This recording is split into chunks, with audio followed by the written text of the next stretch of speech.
Ndabahaye amahoro mwese mukunda imico n'akaranga vy'Uburundi. Izina ry'iwanje ni Feliciano Bankunguka. Muramenyere mu kiganiro Nyibutsa Akaranga gica ku muraba YouTube kuri Nyibutsa Akaranga TV. Uyu munsi rero tugira tuganire ku kintu gihambaye mu bijanye n'ubuzima bw'abarundi bwaho hambere. Igituma rero tuza turayaga imico n'akaranga vy'Uburundi, muribuka igituma kugira ngo tuze turaraba ibyiza byari mu mico n'akaranga by'Uburundi kuva aho hambere, vyagiye birabungabunga Uburundi birabushikana aha tugeze kuri uyu munsi. Ibyiza rero vyarimwo ntibikwiye ko bitujana, turakwiye kuguma tubirondera kugira ngo tubigumye natwe tuzobirage abiwacu. Ikindi nuko rero tubwiza kumenya mbega uku tubayeho hambere hoho bari babayeho gute, vyari bimeze gute, nibihe vyari bibatunze vyatumye babungabunga igihugu, barakibungabunga barakidushikiriza uku tukibona uyu munsi. None rero nico gituma rero tuguma turaba imico n'akaranga vy'Uburundi, dusesangura ingene abo hambere bari babayeho, tugenda tubona rero natwe ubuzima turimwo, kumbe tukavuga tuti bwa bundi itandukaniro niri, hari ico kindi twohindura kugira ngo ikibano kigume ari ciza.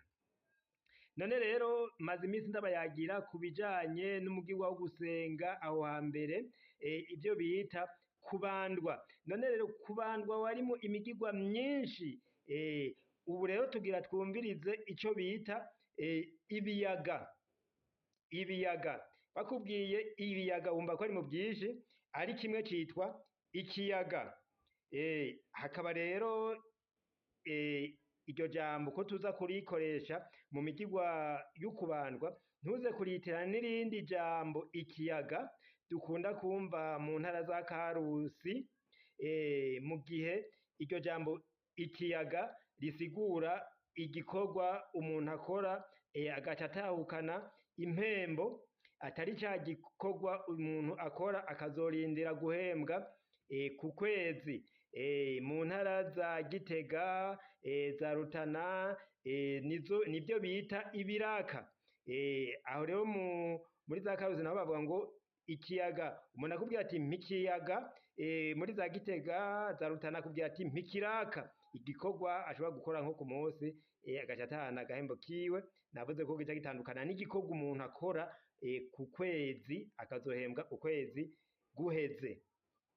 None rero ibiyaga canke ikiyaga mu migirwa yo kubandwa cari giki?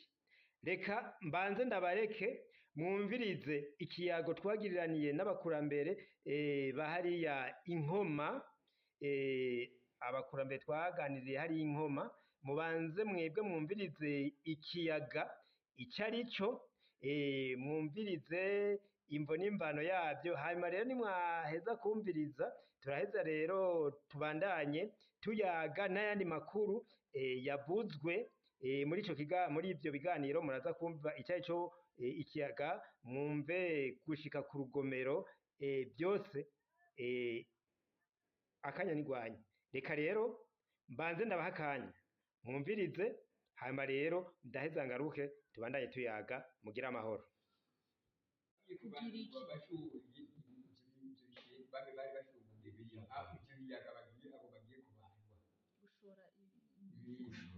Gushora ibiyaga,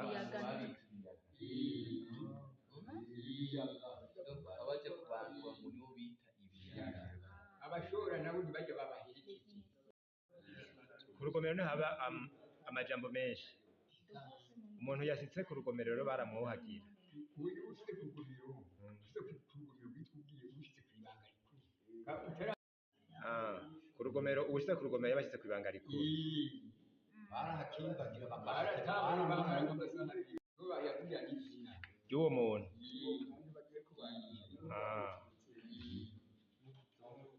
Hari bari mu gitondo cane mw'ijuru nka saa tatu mu masaha atanu amahageze saa tanu bagaca bakiza igishegu, maze igishegu gikuru kigaca rero gitwara wa muntu kigiye kwatira ku rugomero, bagaca bararayo bagaca baza Voilà. saa kenda saa kumi C'est-à-dire, on revenait le matin, c'est le icyo retour. bita rubambo On allait vers 3 heures ou 24 heures urubambo à l'arrivée et on revenait rubambo 3 heures urabambo le matin. Et c'était rubambo caba arico gishego gikuru gikuru izina rya nyibutsa akaranga nyibutsa akaranga nyibutsa akaranga.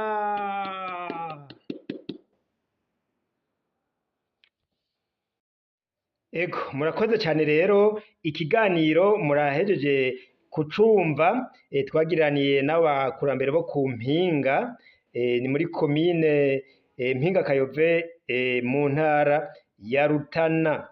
Abo rero tuganira nabavyiboneye kuko tumaze kuganira imico n'akaranga by'u Burundi nababwiye yuko ibyo ndabashikiriza mba naganiriye nabo nyene bavyiboneye.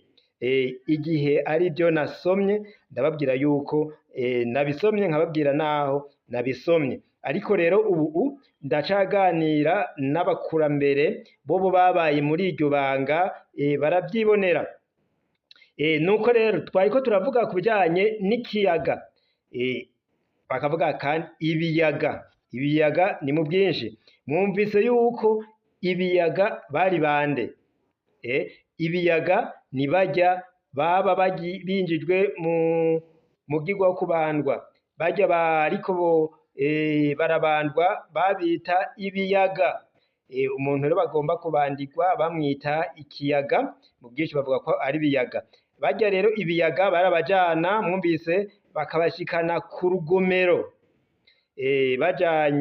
babajanye ku rugomero. Abo rero bariko barabandisha babajanye ku rugomero, bavuga, twumvise ko babita ibiyaga, babajanye ku rugomero rero bavuga ngo bashoye ibiyaga. Ni ukuvuga rero ikintu wogumya ngaha, bumvise ijambo ikiyaga ico arico, mu bwinshi bavuga ibiyaga.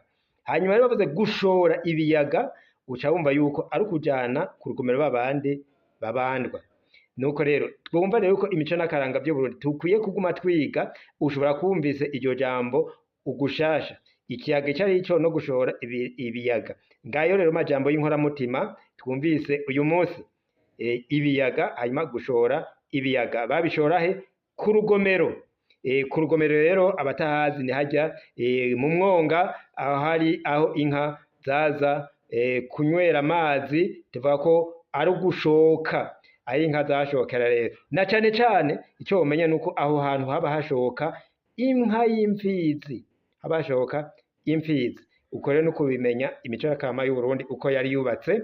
Ibiyaga babishora ku rugomero ahashoka imfizi. Nuko rero bakubwira yuko ku rugomero niho habera ijambo rihambaye ry'urwo rubanza rwo kubandwa. Haba ryari? Babisiguye haba ari mw'ijoro, haba ari mw'ijoro. Hama rero niho bashikana abo bantu ku rugomero. Aho rero urumva batubwiye ko ariho habera ijambo rihambaye, n'uwo nyene ariko aratirwa mw'iryo banga ryo kubandwa, akaba ariho aza kuronkera izina, kuko ababandwa bose baca baronka amazina. Nuko rero mwese mukunda imico n'akaranga by'u Burundi, ngiyi imico n'akaranga by'u Burundi, nguko kubandwa mwumva. Maze iminsi nabiganira, none umunsi murumvise amajambo mashasha mutari muzi.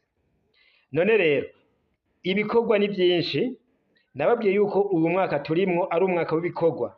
Turabandanya tubashikiriza ibi biganiro bijanye n'imico n'akaranga by'u Burundi, kuko mwarumvise yuko igihugu kitagira umuco kiba gicitse. Ego kubandwa byarahagaze, ariko dukwiye kumenya ingene abarundi bo hambere bari babayemo, uko bari babayeho. Ariko rero ntitwobideha yuko hariho n'abantu bamwe bamwe bemera yuko kubandwa byari n'akamaro, bakavuga ko n'ubu mbere bakibandwa. None rero reka ndabasezere, ndabipfuriza kubandanya mwumviriza ibi biganiro tubashikiriza kuri Nyibutsa Akaranga TV. Tukabashimira kandi ko mubikurikirana muri benshi.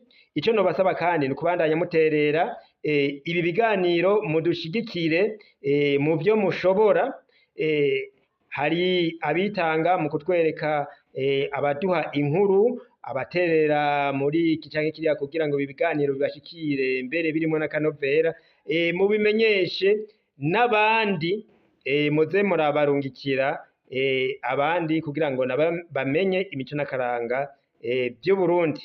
Abarundi n'abatari abarundi ibiganiro barabikenera, kuko twabonye ni benshi biga imico n'akaranga by'ibihugu bitandukanye, n'abagomba kwiga ibijanye n'ubuzima bw'abarundi, uko abarundi bari babayeho, bariho kandi si bake. Turamaze kubona abaza kugira ibi vyigwa vyo kubandwa babijana mu makungu ya kure.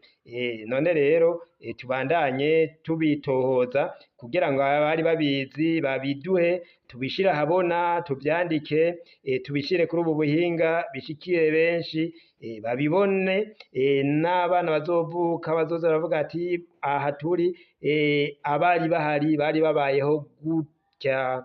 Nuko rero reka dusezerane, umwe wese namubwira nti ugira aho uba wubahwe. Murakoze cyane.